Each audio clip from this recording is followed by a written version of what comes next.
안녕하세요. 금요 사건 파일, 아범입니다.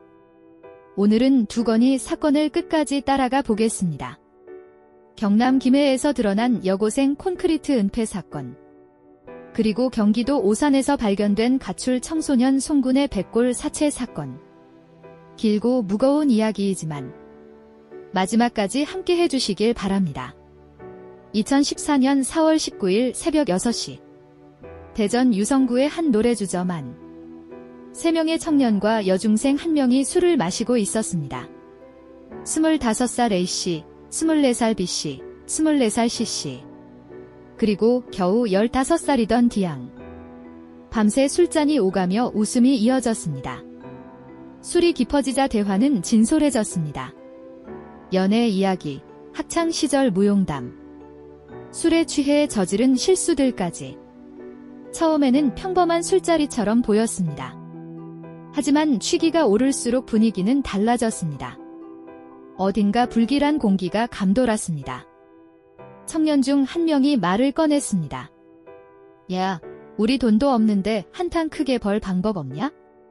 순간 D양의 입술이 움직였습니다.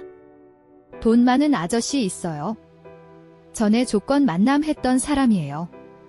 그는 45살 김씨였습니다. 그 말은 청년들의 귀를 사로잡았습니다. 3명은 즉시 머리를 맞댔습니다. 그럼 조건 만남인 척 불러내자. 우리가 덮치면 돈 뜯을 수 있겠지? 눈빛은 이미 흥분에 차올랐습니다. 정원아, 당장 연락해봐. 그렇게 계획은 세워졌습니다. 범죄의 서막이 오르고 있었습니다. 아침 6시 40분. D양은 김씨와 함께 모텔로 들어갔습니다. 김씨가 샤워를 하는 사이 D양은 공범들에게 방번호를 알려주었습니다. 그리고 문을 살짝 열어두었습니다. 잠시 후 세 청년이 방으로 들이닥쳤습니다. 김씨는 눈앞에서 순식간에 포위됐습니다. 거친 손길과 욕설이 몰아쳤습니다. 애초에는 협박만 하려 했지만 김씨는 굴하지 않았습니다. 돈 줄 수 없어? 협박하지 마. 그 말은 오히려 그들의 분노를 키웠습니다. 세 청년은 결국 김씨를 방에서 끌어냈습니다. 모텔 앞 노상에서 무자비한 폭행이 이어졌습니다. 특히 머리를 집중적으로 가격했습니다. 20kg이 넘는 화분이 김씨의 머리 위로 내리쳐졌습니다. 김씨는 그 자리에서 쓰러졌습니다. 의식을 잃은 그의 몸은 차에 실렸습니다. 차 안은 침묵으로 가득했습니다. 청년들은 김씨의 호흡을 확인했습니다. 그는 간신히 숨을 붙들고 있었습니다. 3시간 가까이 대전 일대를 돌며 시간을 끌었습니다. 오전 10시 30분, 김씨가 희미하게 눈을 떴습니다. 그는 떨리는 목소리로 애원했습니다. 제발 살려달라. 하지만 돌아온 건 발길질과 협박뿐이었습니다. 비밀번호 말해라. 김씨는 고개를 저었습니다. 다시 폭행이 이어졌습니다. 그의 몸은 점점 무너져 갔습니다. 김씨의 호흡은 거칠어졌습니다. 앞서 화분에 맞은 충격과 끊임없는 폭행. 그는 결국 버티지 못했습니다. 호흡은 멎었고 맥박은 사라졌습니다. 차 안은 정적에 잠겼습니다. 일당은 당황한 눈빛을 주고받았습니다. 그들은 시신을 차에 둔 채 그대로 도주했습니다. 김씨의 지갑에서 카드를 꺼냈습니다. 은행에 들러 돈을 인출했습니다. 시계와 휴대폰도 챙겼습니다. 고작 300만 원 남짓 손에 쥐었습니다. 한 사람의 목숨 값이었습니다. 일당은 멀리 도망치려 했습니다. 대포차를 구매할 계획까지 세웠습니다. 그러나 경찰의 추적은 이미 시작됐습니다. 사건 현장에서 곧바로 단서가 나왔습니다. 시신은 발견됐고 수사망은 좁혀졌습니다. 그들은 사건 당일 모두 붙잡혔습니다. 체포된 후 경찰은 D양의 휴대폰을 확인했습니다. 그 안에는 삭제된 음성 파일이 있었습니다. 포렌식으로 복구된 음성. 이양 시신, 오빠들이 옮길 거래? 준비해. 짧은 말이었지만 경찰은 즉시 또 다른 사건을 직감했습니다. 확인해보니 경남 김해에서 실종 사건이 보고된 상태였습니다. 2014년 3월 30일 16살 여고생 이양. 그녀는 한 달 가까이 행방이 묘연했습니다. 경찰은 수사를 확대했습니다. 그리고 2014년 5월 2일 창녕군 황교 인근 야산에서 시신이 발견됐습니다. 그 시신은 콘크리트로 덮여 있었습니다. 며칠간의 작업 끝에 수습된 모습은 참혹했습니다. 불에 그을린 흔적까지 남아 있었습니다. 형사들조차 고개를 돌려야 했습니다. 도대체 무슨 일이 있었던 거냐? 수사는 다시 과거로 거슬러 올라갔습니다. 시간은 2014년 3월 초로 거슬러 올라갑니다. 새 학기가 시작된 날, 이양은 아버지를 따라 김해로 전학 왔습니다. 하지만 작은 지역 특성상 친구들 사이에는 이미 견고한 무리가 있었습니다. 이양은 낯선 전학생일 뿐이었고 사투리를 쓰지 않는다는 이유로 따돌림까지 당했습니다. 외로움 속에서 그녀는 점점 마음 둘 곳을 잃어갔습니다. 그 무렵 SNS에서 한 남성과 알게 되었습니다. 24살 FC. 그는 따뜻한 말투로 다가왔습니다. 힘들면 언제든 오빠한테 말해. 매일같이 문자를 보내고 안부를 묻는 다정함. 이양은 그에게 의지하기 시작했습니다. 3월 15일 FC는 이양을 불러냈습니다. 기분 전환시켜줄게. 설레는 마음으로 집을 나선 그녀는 부산 바닷가를 상상했습니다. 하지만 도착한 곳은 모텔촌이었습니다. 그곳에는 이미 B씨가 기다리고 있었습니다. 이양은 그 순간부터 덫에 걸려들었습니다. FC는 돈을 받고 그녀를 넘겼습니다. 배신감이 스며들 새도 없이 이양은 순식간에 감금됐습니다. 그곳엔 다른 여중생들과 3명의 남성이 있었습니다. 그들은 소위 가출패라 불리는 무리였습니다. 그 안에서 이양의 지옥 같은 나날이 시작됐습니다. 가출패의 운영 방식은 단순했습니다. 남성들은 채팅 사이트로 손님을 모집했습니다. 대상은 저항이 약한 중년 남성들이었습니다. 여중생들은 성매매를 강요받았습니다. 벌어들인 돈은 고스란히 남성들의 주머니로 들어갔습니다. 이양도 그 어둠의 고리에 묶였습니다. 그러던 3월 29일 사건은 전환점을 맞았습니다. 이양의 아버지가 경찰에 가출 신고를 한 겁니다. SNS 기록이 남아있어 수사는 금방 좁혀졌습니다. 남성들은 당황했습니다. 곧 들킬 거야. 그들은 결국 이양을 풀어주기로 했습니다. 단, 조건이 있었습니다. 그동안 일 절대 발설하지 마. 이양은 집으로 돌아왔지만 아버지는 곧 이상함을 눈치챘습니다. 딸의 불안한 눈빛, 몸 곳곳에 타박상, 옷에 밴 담배 냄새. 오랜 설득 끝에 그녀는 모든 걸 털어놨습니다. 아버지는 분노와 절망에 휩싸였습니다. 아버지는 당장 경찰서에 가자 했습니다. 하지만 이양은 먼저 교회에 들르고 싶다 했습니다. 다음 날 부녀는 교회에 갔습니다. 그러나 잠시 떨어진 순간 악몽은 다시 시작됐습니다. 공범 여중생들이 그녀를 붙잡은 겁니다. 그녀는 또다시 납치되었습니다. 이번에는 울산과 대구의 모텔들이 무대가 되었습니다. 이양은 감금된 채 다시 보복성 성매매를 강요받았습니다. 그리고 폭행은 일상이 되었습니다. 매일같이 맞고 매일같이 이용당했습니다. 그녀의 눈빛은 점점 공허해졌습니다. 살려달라는 속삭임은 메아리 쳤습니다. 청년들은 폭행을 놀이처럼 즐겼습니다. 쟤랑 싸워서 이기면 풀어줄게. 다른 여중생들에게 폭행을 시키고 스스로는 구경하며 웃었습니다. 고통은 그들에게 유희였습니다. 이양은 점점 무너져 갔습니다. 폭행의 수위는 높아졌습니다. 끓는 물이 그녀의 몸을 덮쳤습니다.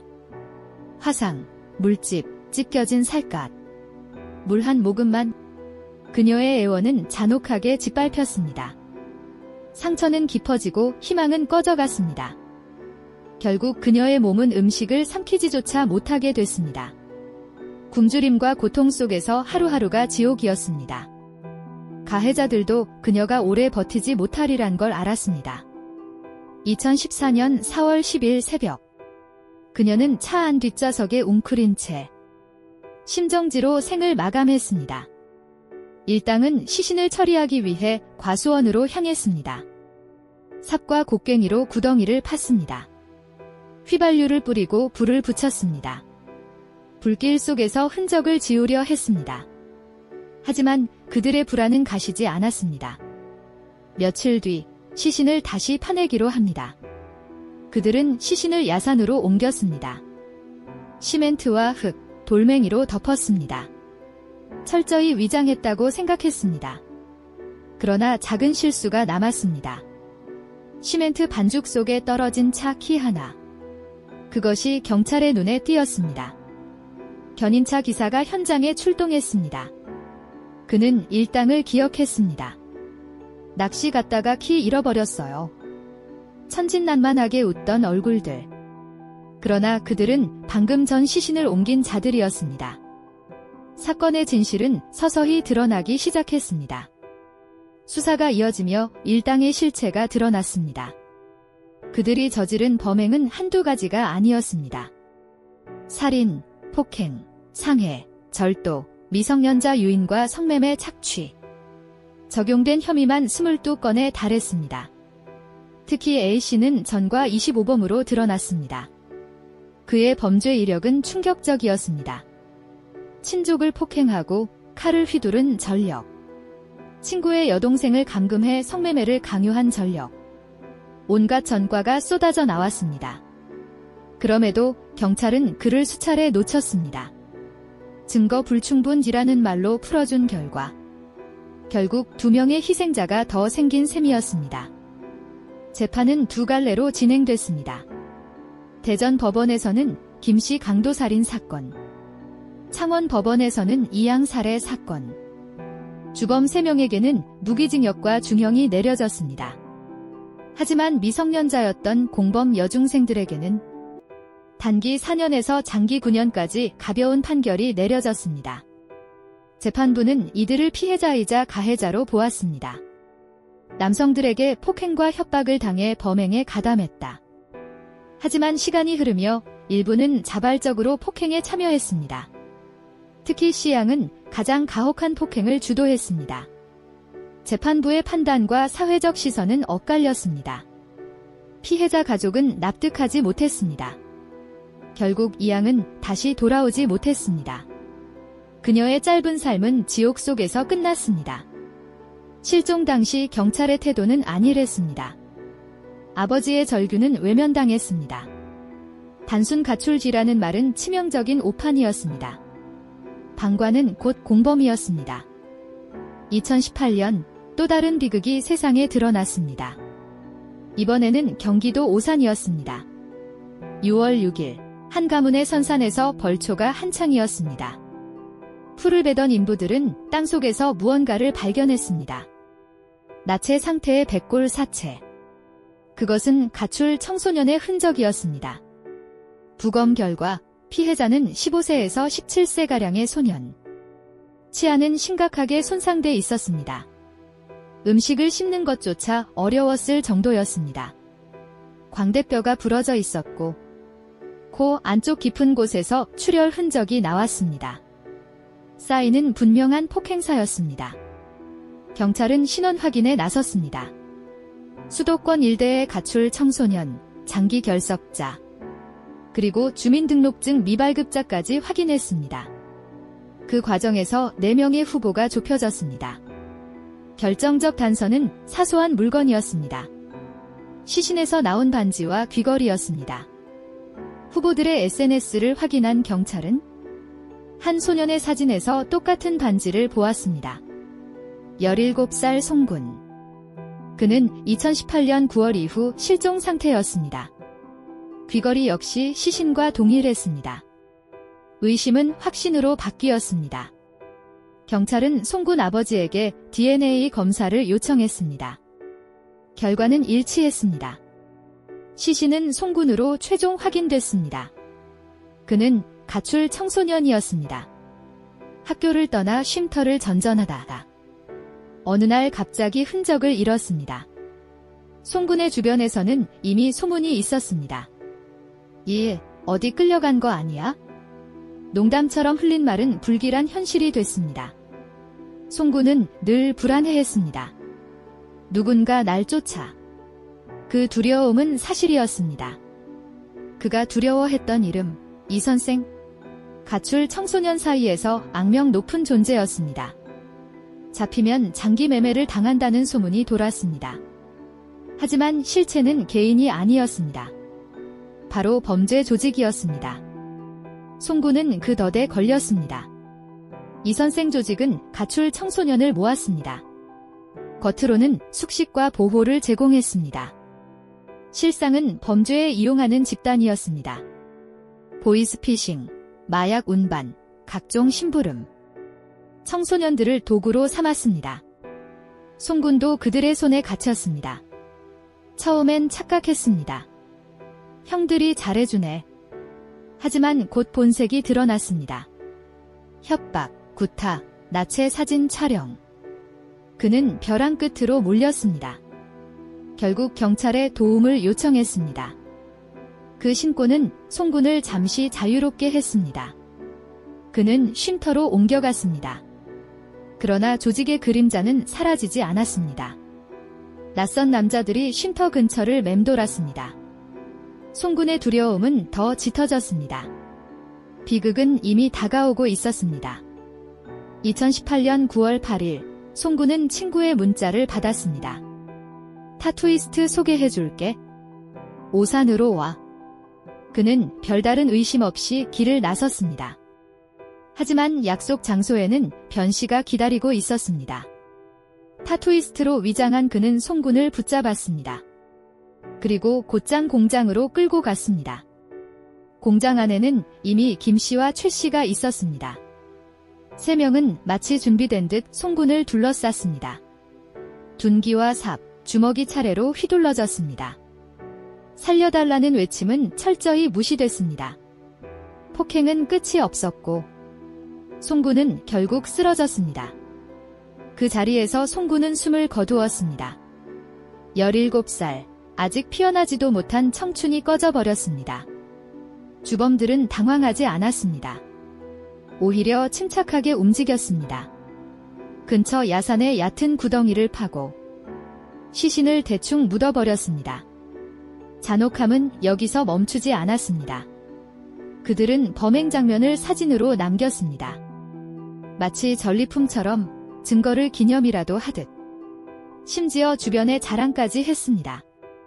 죄책감은 찾아볼 수 없었습니다. 그들의 얼굴에는 웃음이 번졌습니다. 범행에 사용한 도구들은 폐기했습니다. 차량도 아무 곳에나 버렸습니다. 모든 증거가 사라졌다고 믿었습니다. 그러나 진실은 흔적을 남깁니다. 1년 뒤 유기된 차량에서 송군의 혈흔이 발견됐습니다. 수사의 실마리가 다시 이어졌습니다.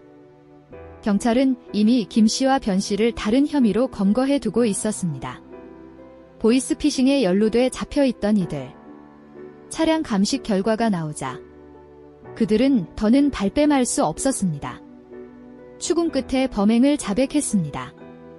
사건의 전모가 드러나는 순간이었습니다. 그들의 동기는 단순했습니다. 송군만 없으면 된다. 그가 경찰에 신고한 탓에 자신들이 처벌받을 위기였던 것. 분노와 두려움은 살인으로 이어졌습니다. 범행은 치밀하지 않았지만 잔혹함만은 치명적이었습니다. 송군은 범죄자가 아니었습니다. 오히려 범죄에 맞서 목소리를 낸 용감한 청소년이었습니다. 그러나 그 용기는 표적이 됐습니다. 조직은 끝내 그를 추적했고 그의 삶을 무참히 끊었습니다. 사회는 그를 지켜주지 못했습니다. 재판정에서 검찰은 무기징역을 구형했습니다. 이들은 인간으로서 최소한의 도리도 버렸다. 그러나 결과는 달랐습니다. 김씨와 변씨는 각각 징역 30년, 25년. 최 씨는 군사법원에서 징역 30년. 형량은 줄어들었습니다. 재판부는 유가족과의 합의를 이유로 들었습니다. 합의가 있었다는 점을 감안했다는 겁니다.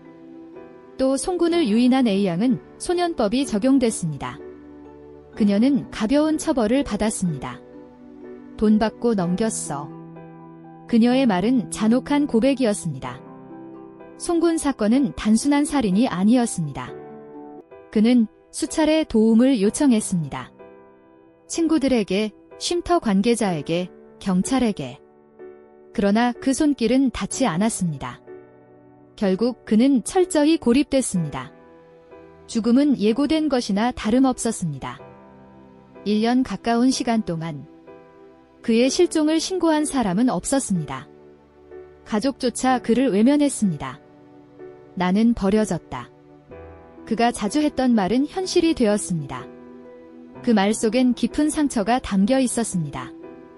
사회는 큰 충격에 빠졌습니다. 이 선생 조직은 빙산의 일각이었습니다. 보호받지 못한 아이들이 얼마나 쉽게 범죄에 이용되는지, 얼마나 쉽게 사라질 수 있는지 보여주었습니다. 송군은 그 상징이었습니다.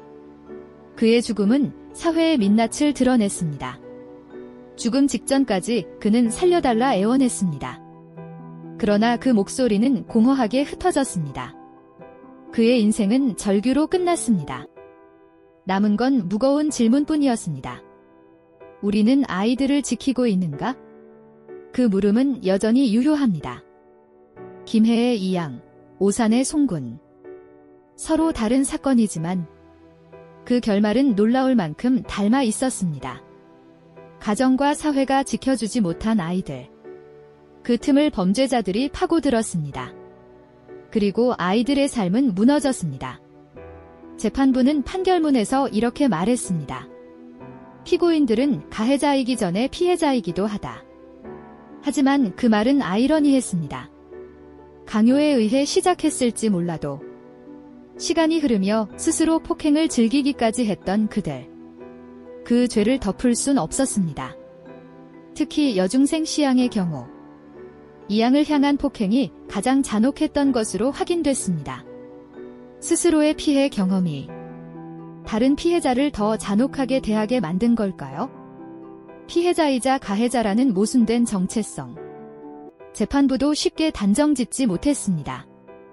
한편 대전에서 진행된 김씨 사건 재판.